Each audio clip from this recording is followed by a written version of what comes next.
when it comes to apostasy, it's based on similarity and similarity between people. So shared values, like being the same religion, because historically Islam was not based on race.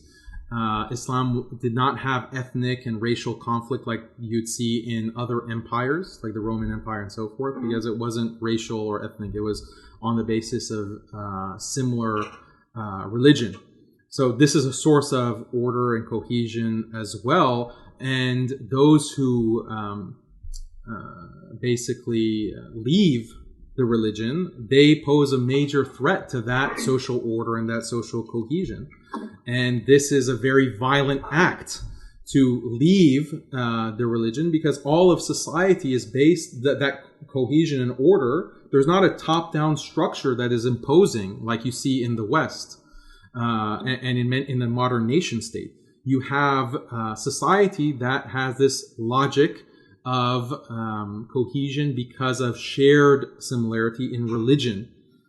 We have the same values, and all of these like family structure, family relations, social structure, communal structure, and so forth at every level depends on a shared religious belief. So if someone opts out of that, it threatens that order. And so there is a clear harm to people in life. Obviously, we can talk about the afterlife and the harm that's caused by someone leaving Islam, but we're just making points that a non-Muslim would agree with. There is tangible harm to society when you have defectors, and every society punishes defectors, often with death. And liberal society is no different. Modern liberal society is no different in punishing defectors.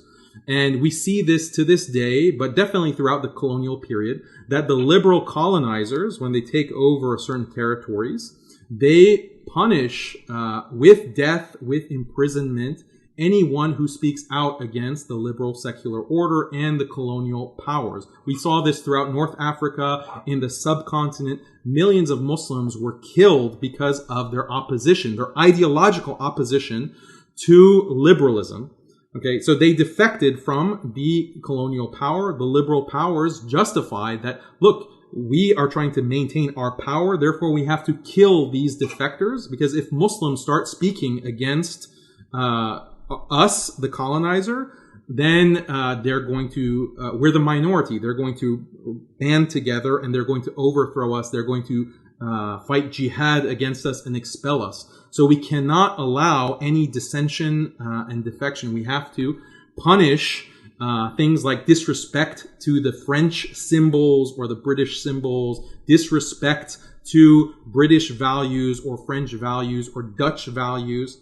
We have to punish that very severely. And liberal thinkers justified that. And they said that, such figures like John Stuart Mill, that the savages, you have to limit their freedom of speech. You have to limit them because you're trying to civilize them. You're trying to bring them to a state of civilization. So you have to limit their speech very severely in order to do that. Then once the liberal order is established, then suddenly, and there's no threat to the liberal order, then suddenly you're tolerant of free speech. When I, for example, speak against the U.S. government, like someone might say, no one in a secular country is killed for denouncing the government. No one is killed in the West for denouncing Donald Trump or any of these regimes or presidents. See how much freedom of speech we have? See how much tolerance we have? Well, this is like comparing apples and oranges, because you can't really compare that to apostasy. In these Western states, Donald Trump is not threatened if I call him an idiot.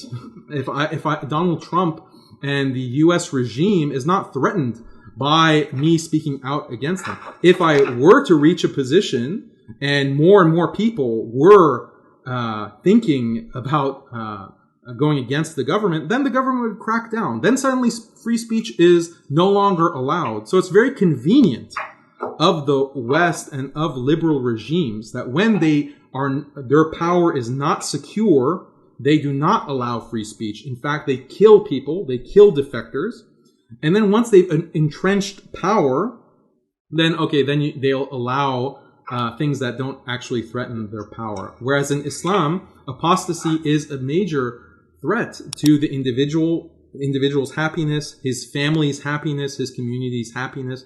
So there is a practical benefit to deterring it, and you deter it with severe punishment and capital punishment. So that's the argument.